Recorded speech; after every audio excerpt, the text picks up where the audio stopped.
hang on a minute, what is the ulterior motive here? And they do that over and over with hundreds of people, and they wonder why they don't have any business. I wasn't expecting this to go down this route, but okay, I'll give you some feedback. That's a big no-no. I know you're going to argue some of this. We haven't built trust in this one call. So why are you offering me such a high value thing? It's very suspicious. That's the kiss of death. If somebody says that to you, you were the ego in the room.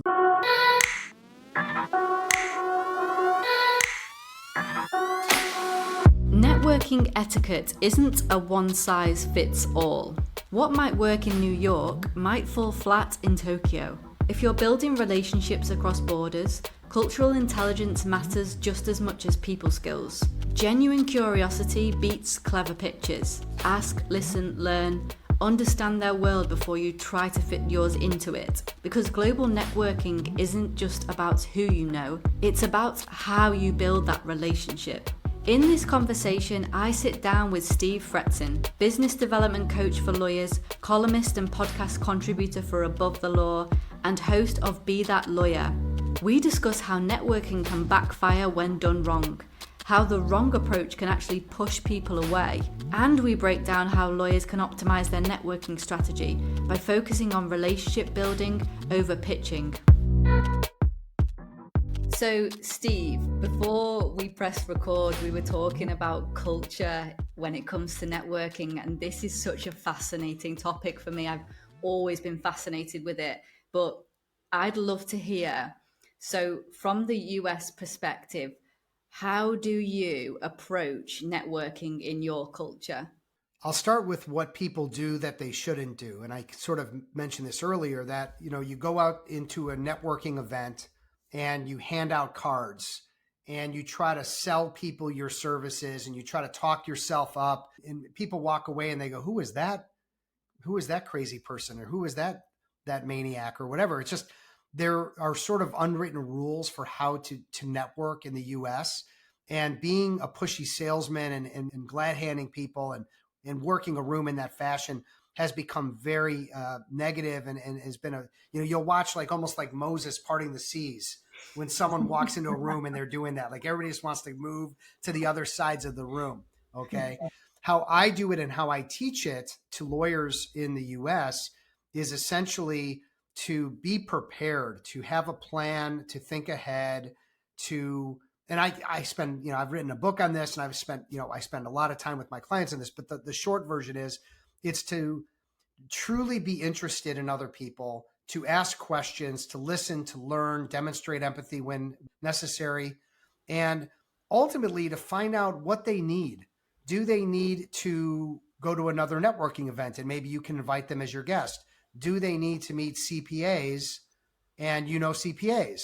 It's like trying to figure out like, what can I do to build deeper trust beyond the handshake and beyond 15 minutes at a networking event?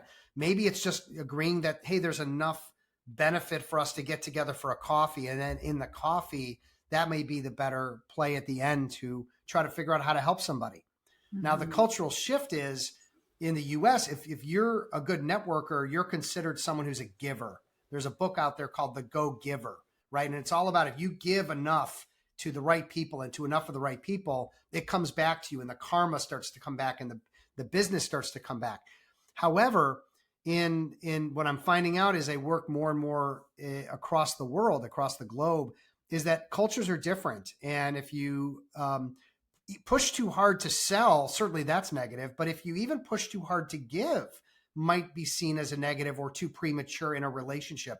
I think maybe you have to meet someone first, have a little bit of a love fest, find some mutual value, really enjoy each other, and then maybe meet again with the idea that, hey, there may be opportunities for us to work together, help each other, add value. And that may be the more appropriate time to try to offer value and help versus in a first meeting in the US. So I think just culturally, Europeans may need a little more time to get comfortable in building that trust.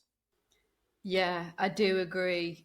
I mean, from my perspective and just my experience in my culture, in England, I think how we would see somebody who is wanting to give straight off the bat and give a lot, we can sometimes see that as like, hang on a minute, what is the ulterior motive here? Mm. Why are they wanting to give you, like, in the UK, if you give out like free samples or free anything, people are like, hang on a minute, where's the catch, you know? Yes. Yeah. Yeah. And I think people are, number one, suspicious, like, what does this person want? But number two, I think they can sometimes think, is this person disingenuous? Like, why are they wanting to give me so much? And it comes from the suspicion, right? So Mm-hmm. I think it's super interesting. But whereas in the US, is it expected that you will want to give on the first encounter? No, typically what happens is two people meet to network for coffee. They talk about nothing for an hour. They say it was really great to meet you. I'll keep my eyes open, and then they never see each other again. The tree fell in the woods and no one was around. That's what happens most of the time. And then they do that over and over with hundreds of people, and they wonder why they don't have any business. Okay. What I try to teach is I try to give people permission based win-win game plans to establish at the beginning of a meeting to help smooth the path through. So let me try it with you. And as someone from England, you can tell me, does this work for you as a European, or is this a total turnoff? And you're going to give me the honest opinion. Okay. Okay. So we meet for coffee. We've been talking for 10 minutes about, let's say our passion is Premier League soccer, right? We both enjoy, the Reds, or we both enjoy, certain teams. Okay. And okay, we've gotten so far with that. And then I say to you, Holly, I'm really excited that we're meeting. Let me ask you this, just to kind of get to know each other better. Would it be okay just to set a quick game plan for the remainder of our time today?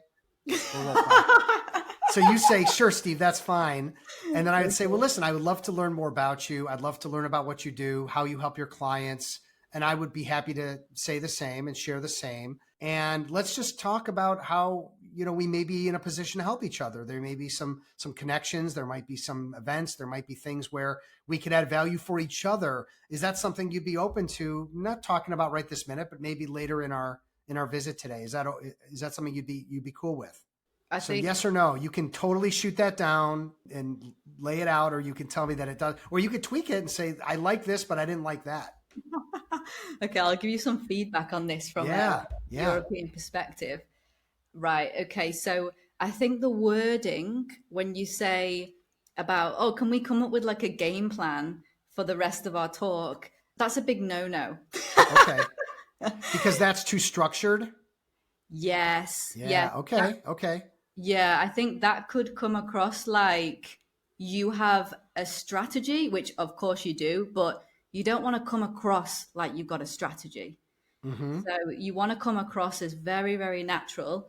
So I think that's probably, yeah, like you say, a bit too structured. I think that would immediately put someone's barriers up in England. Yes. Okay. So yeah, that's my first. And then what about the idea of like trying to figure out like a win-win, or trying to figure out ways to help each other? Is that as forward as well?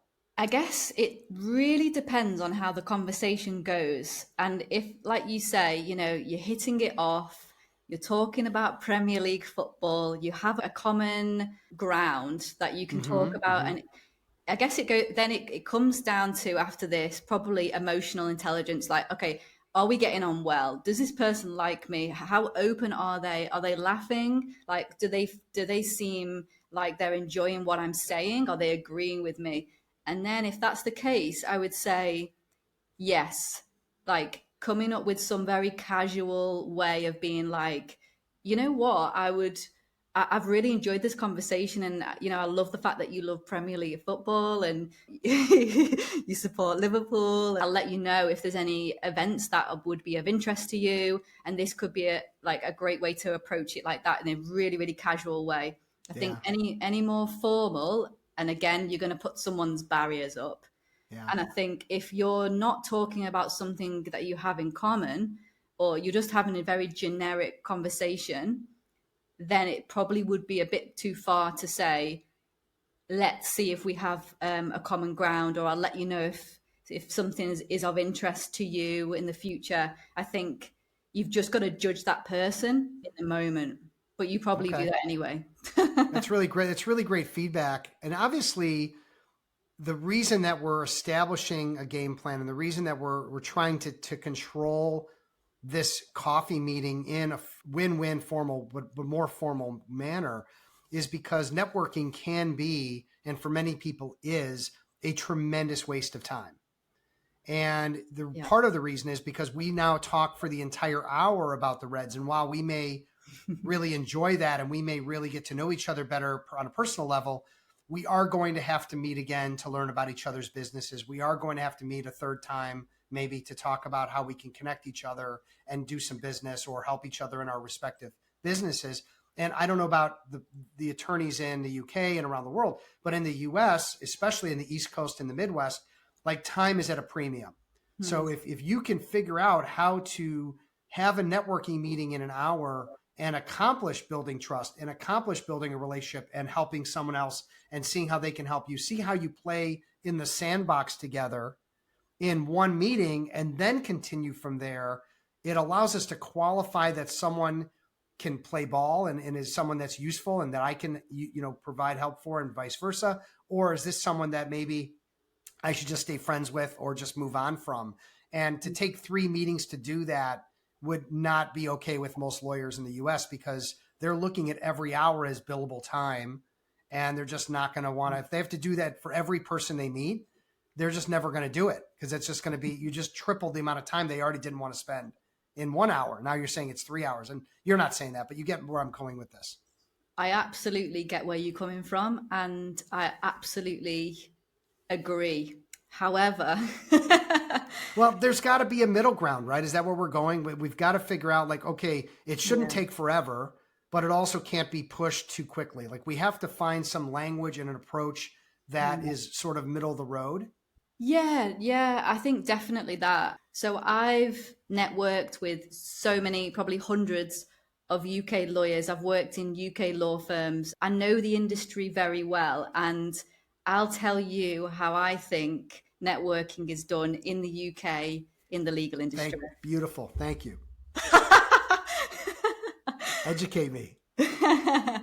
So this is the way that I think and the way that I've been taught to think in law. And I think the mindset of many other lawyers, obviously I can't speak for them all. So we look at each networking opportunity as non-transactional. Like, I'm not looking to get something from the person that I'm speaking to. All I'm doing on the first meeting, and this goes against probably what like your instincts, all I'm doing is trying to see if I actually like the person. That's like number one.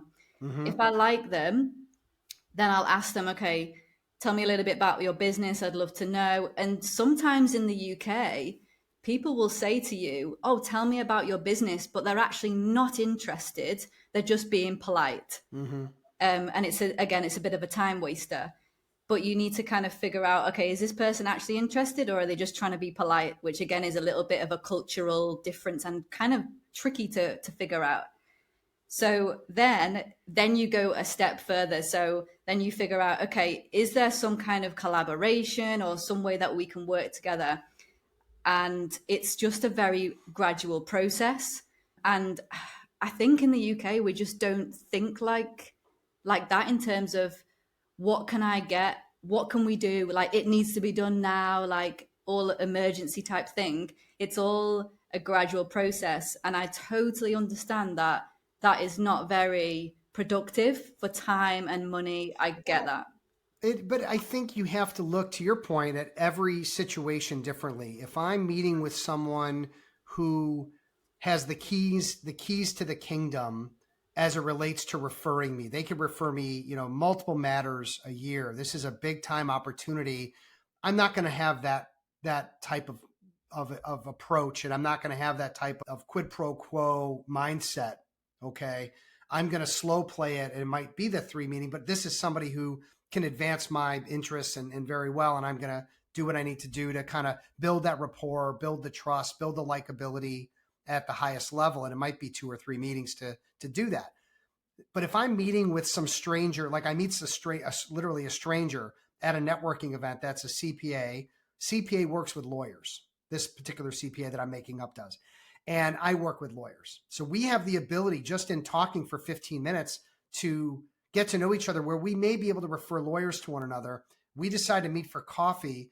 If we can figure out in an hour that there is trust, there is likability, and there are opportunities for us to refer each other, doesn't mean we have to refer each other at the end of the meeting, but we sort of qualify each other that we're good people and there's value here, that we should meet again, or maybe take some kind of baby step where I'm going to invite this CPA to come to one of my networking groups, or I'm going to invite them to be on my podcast, or I'm going to make a small introduction, because I also mentioned the CPA is interested in meeting financial planners, and I know some financial planners. So I introduce a financial planner to the CPA as a way of saying, hey, I want to help you, and you mentioned you want to meet financial planners. So I'm not giving my biggest client, I'm not giving a lawyer, but I'm giving something small to kind of just demonstrate that I can commit and execute and build more trust. So, but I get, maybe it's all about levels and the different levels of the people you're meeting. I think so. Yeah, I think it is. And just feeling how that other person is receiving you, and whether they seem like they like you. But I think in the UK, what would go really far is if you did what you just mentioned, where you're like, you know what, I know somebody who could help you. I will make a connection with this person, and it's something really small that you can do, but goes a very long way in the UK, because it's actually not our go-to thing to do. Like, we don't usually refer or offer value in every like first interaction. In fact, I find it's quite rare actually, unless there is an exception where you're meeting this person, having interacted with them on LinkedIn, for example, and you've commented on their post, you've been in the DMs, and they feel like they already kind of know you. And then you jump on a call and you're like, you know what, we should do this together. That's a different story. But if you're meeting them for the like cold for the first time, and you're offering something of more value, like, I don't know, like, oh, let's do a referral scheme or something like that, that is quite a big step, because it's like, you don't know me and I don't know you. We haven't built trust in this one call. So why are you offering me such a high value thing? It's very suspicious. That's our mindset. All right. So lawyers, and in particular English lawyers, have a very high suspicion level of new Yeah. people or people they're meeting with. So it's got to be toned way down. And I also picked up something from what you said. It wouldn't be me asking you, Holly, how can I help you, or who are you looking to meet? It might be something that I pick up from asking you questions and listening and being a really active listener, that you're looking to get on podcasts, or that you're looking to network with other people that work with large groups of lawyers. Okay, for example. And by listening to that, then I would say, hey, Holly, I think I've got a really good introduction for you. Let me tell you a little bit about this person and see if it even makes sense.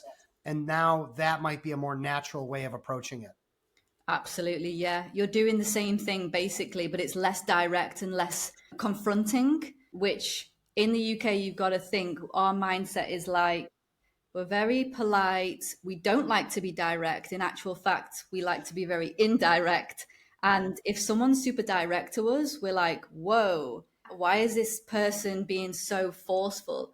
So I think, yeah, picking up on that, like, would make a UK lawyer super happy if you're like, you know what, I noticed that you mentioned that you're looking to employ a new, I don't know what, or you're A looking new for associate at your firm. yeah, And exactly. I know a great person actually. If you want me to, introduce you, no problem. If not, no worries. And then yeah, they'd be like really happy.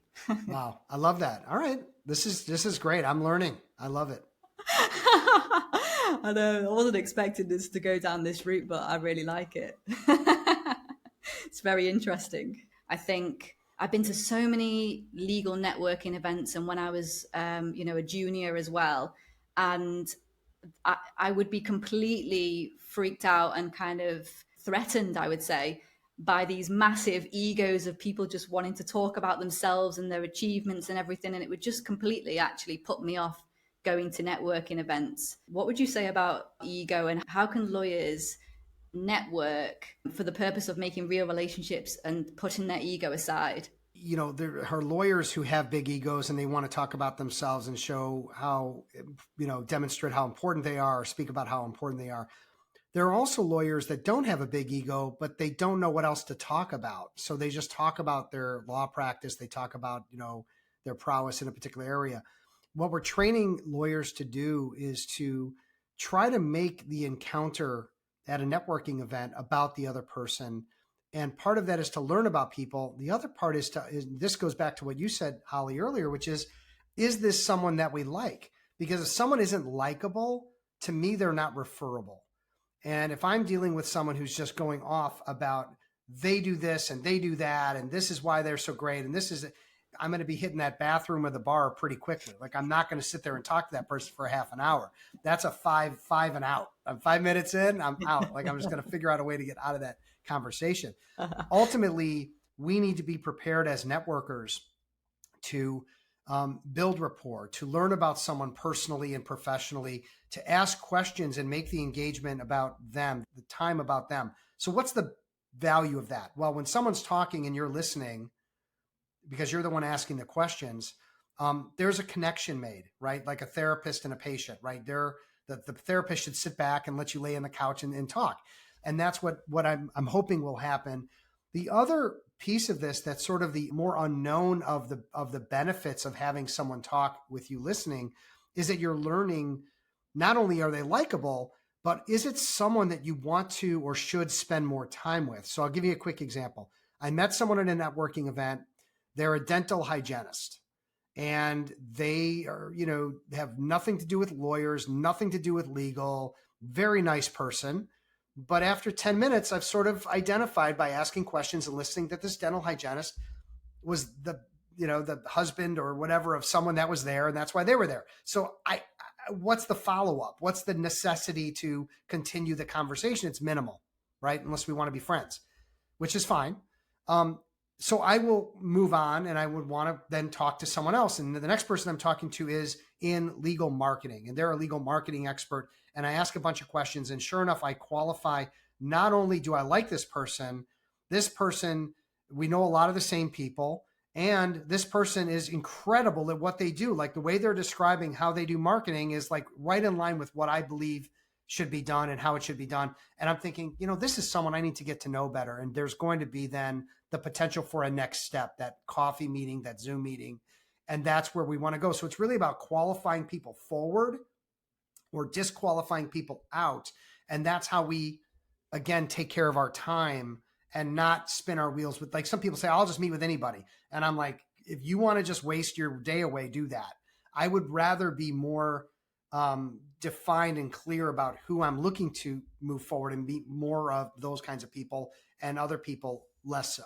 I do agree. Although I have this mindset that you really don't know what you might come across with There's people. that. Yeah. Yeah. So it's kind of balancing the two, right? You know what, though? It's a little bit like gambling, from a standpoint of, I could meet with someone for an hour. I'm going to meet that dental hygienist for an hour, and I'm going to take a gamble that they're going to know someone that needs my services, or someone that they can refer to me, and that they understand that referrals are good, or that being helpful is good. Or I can take a less of a gamble and meet with that marketing expert who spends every day, all day around lawyers that are right in my wheelhouse, doesn't do business development coaching and training the way I do. Mm-hmm. I'm just saying, like, if I have a limited amount of time, I'd rather meet with the marketing expert. If I have nothing but time, like when I first started my business, I was meeting with everybody. It didn't matter what they did. And by the way, everyone was trying to sell me life insurance, accounting services. I mean, it was like unbelievable how much sales pressure I was under as the new person on the block. And I never felt great about it, and it's so again, it's sort of conditioned me, like we're talking about the, people over and across the pond, that we should be nervous and we should be careful and skeptical about others, because we are always getting sold and it doesn't feel right.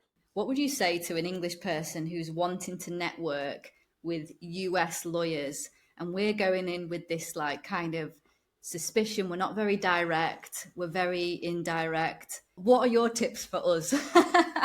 I mean, I think we actually covered a good amount of it. I think number one is you need to build an authentic relationship of likability, trust, understanding, common ground, right? Natural affinities, things like that. And I would say, do what we said, which is ask a lot of questions, be very curious and interested, identify a way to add value for the person that you're talking to. Again, if they're someone that you actually feel does a great job. And in fact, if you don't mind, I have an acronym that I use. I teach my clients on how to best qualify who you should give to. And it's talent. And again, I know you're going to argue some of this, but that's okay. This is why we're talking. Number one, talent is trust. I'm only going to refer people that I trust. If someone's sketchy or slick or salesy, I don't trust them. They're not going to get a thing from me, guaranteed. All right. Once we understand trust, the next thing is authority. There's a lawyer I'm talking to, and this lawyer doesn't know the first thing about lawyering. And I'm not a lawyer, but I can pull out when people know what they're talking about or not. And I'm not going to refer someone who's not an authority, because if I refer someone and they end up, getting poor legal services, then that comes back to me. So trust, authority, likability. Do they demonstrate a level of empathy for human beings and for people? That's important to me. I like people who care. Do they have a network? So someone that doesn't know anyone, fine. But is it better to meet someone who has a large network of potential people we can do business with? Yeah, that's not a bad thing. And I also prefer to talk with someone who's a top player, someone who is a shaker and a mover, that is out and about, versus someone who's been, sitting behind their desk just cranking out billable hours for 10 years and then decided all of a sudden to get out and go to some event. You can network with anyone that doesn't fit the talent acronym that I just provided. But the reason I came up with it is because if we're looking to invest our time wisely, having a system for how we qualify people forward to refer and spend more time with, or not refer and to disqualify, I find that because time is so important to U.S. attorneys, having a system for anything that gets them better results in less time, they're definitely going to buy into that. And they do. Yeah. No, that's super helpful. Do you then go through this talent acronym before you've got on a call with them, or during this first initial meeting? For me, it's happening all the time. So I'm having an initial 15-minute conversation with someone at an event, or a 15-minute conversation on a Zoom. And does that 15 minutes allow me to trust them, to understand their authority in their space, that they care about other people? And again, when you mention the egomaniac, that person's not going to pass the talent test very quickly. And it's going to lead me to not scheduling or setting up any kind of next step with that person. The opposite would be, this person's amazing. Like you and I got together, we talked for a half an hour, and we had such a great conversation. And all of a sudden I'm on your podcast. You offered value in helping me expand my brand and to add value for your people and all that. And I'm going to do the same for you. Right. So this is where it starts. But I don't think if we didn't trust each other, like each other, if we didn't believe we were authorities, I don't think we would be on this call right now. No. Right? You'd be like, you're out. Be like, sorry, Steve. Yeah. No, you would do, this is what we do in the US. It was really nice meeting you. Let's keep in touch. Done. We'll never talk again. We'll never see each other again. That's the kiss of death. If somebody says that to you, you were the ego in the room. You were the person who was untrustworthy, apparently. So, or they just don't understand networking. But again, I find that I would rather meet a lot of people, qualify who are the best people for my, it's similar to friendships, right? You're not friends with everybody. You're friends with 5 or 10 or 15 people that you absolutely adore. Networking is the same way.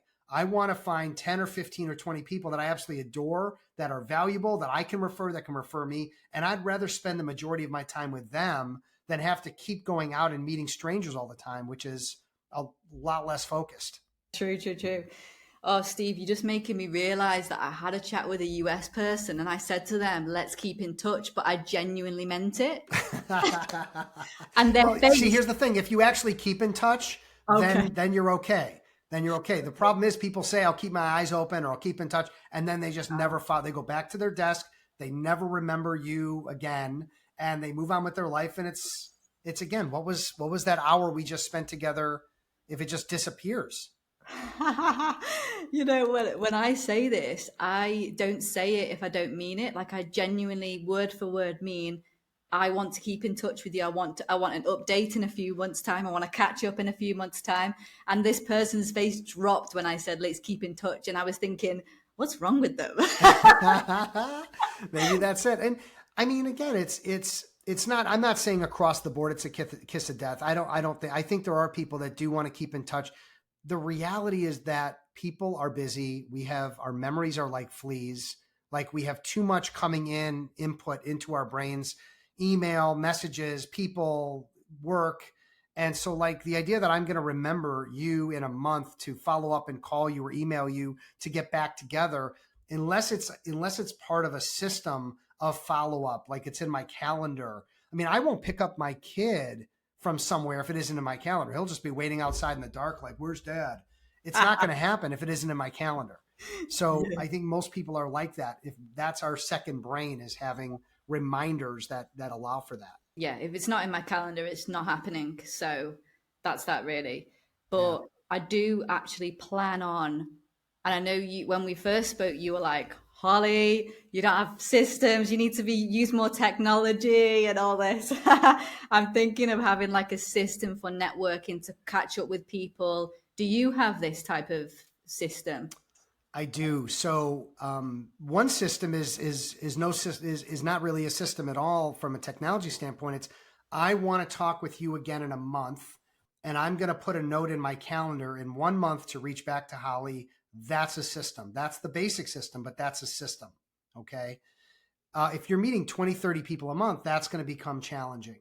So I do utilize a software. It's a US based company, but I believe they're international, called Lawmatics. And there's a lot of different, what are called CRMs, and lawyers who don't know what that is, it's a client relationship management tool that allows you to have a pipeline of, email went out, I met with somebody, what's the next step? What's the next step? What's the next step? And part of the system that I have is I'm able to put people into categories: networking A, networking B, networking C. The networking A's are going to get an email from me, let's say once a month. And let's say that there's 100 of them. I'm not writing 100 emails.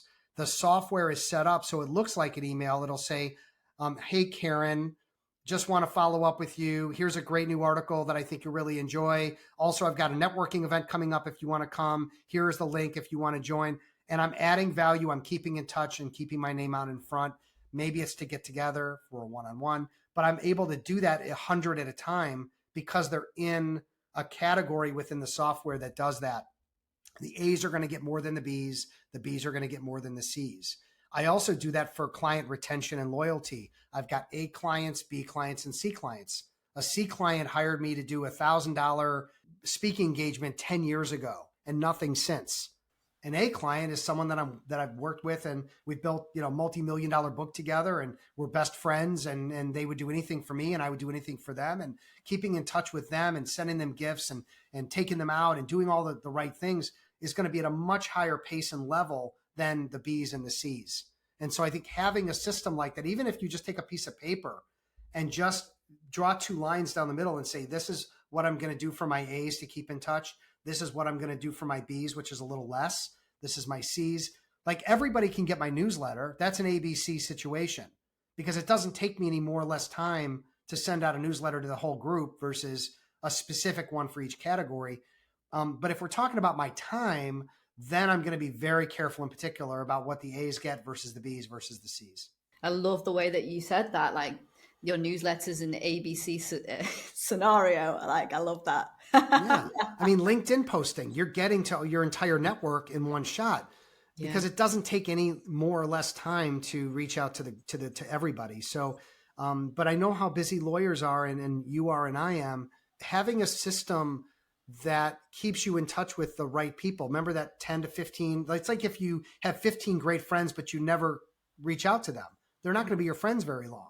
So we need to make sure we have a system in place of how we are keeping in touch and keeping in the loop, and helping others and continuing to add value. And by the way, reciprocation happens more naturally. Such a vital point, I think, like just to follow up and to keep those people happy and in front of mind as well. You're right. It's like probably the number one networking tip after being a nice person. Yeah. Be good, and follow up. And those are two important critical elements that people miss. And then, they wonder why they're not being the worst is when someone hears about a matter going to another lawyer after you've spent time with someone, let it drop off, and then realized, hey, someone else, there's other people doing this too. I'm not the only one that was out networking. There's other people that are scouting for, contacts and referrals and business. And geez, I really should have stayed in touch with this person, but I didn't. It's a bad feeling. Yeah, absolutely. If you'd like to check out Steve's new book, Be That Lawyer, 101 Top Rainmaker Secrets to Growing a Successful Law Practice, just go to the link in this episode description.